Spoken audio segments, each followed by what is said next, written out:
বাবা প্রয়াত হাজী মোহাম্মদ ইউনুস চৌধুরী ছিলেন চৌধুরী অ্যাপারেলস ইন্ডাস্ট্রিজের প্রতিষ্ঠাতা চেয়ারম্যান। তিনি বলতেন, জীবনে কোনো কাজে সফল হতে হলে একদম নিচ থেকে শিখতে হবে। ইংল্যান্ডে বিজনেস ম্যানেজমেন্টে পড়াশোনার পর দেশে ফিরে বাবার ব্যবসায় যোগ দেন মোহাম্মদ রফিক চৌধুরী বাবলু। বাবার কথা মতোই সুতো কাটা থেকে প্রতিটি সেক্টরে কাজ করেছেন তিনি। যখন তিনি বুঝেছেন যে কিভাবে প্রতিটি সেক্টর কাজ করে, ঠিক তখন দায়িত্ব নেয়ার কথা ভেবেছেন। রেডিমেড পোশাক শিল্পে নিজেদের মধ্যে প্রতিযোগিতা করলে বায়াররা লাভবান হয় বলে তিনি মনে করেন। শ্রমিকদের বেতন বাড়ায় ক্ষুদ্র ও মাঝারি শিল্প চ্যালেঞ্জের মুখে পড়বে। এই সময়ে সবাইকে ঐক্যবদ্ধ থাকতে হবে মনে করেন মোহাম্মদ রফিক চৌধুরী বাবলু। আসসালামু আলাইকুম।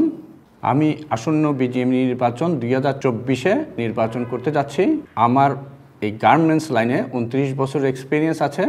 আমি যদি নির্বাচিত হই, আমি কয়েকটা সেক্টর নিয়ে কাজ করতে চাচ্ছি। স্পেশালি আমাদের যে ডে টু ডে বেসিস ইস্যুসগুলি আছে, ওগুলি লাইক আপনার কাস্টমস, ইনসেন্টিভ, স্যালারি ইনক্রিজ, আরও যা যা আছে ওগুলো নিয়ে আমরা ইনশাল্লাহ কাজ করব যদি আপনারা আমাকে নির্বাচিত করেন।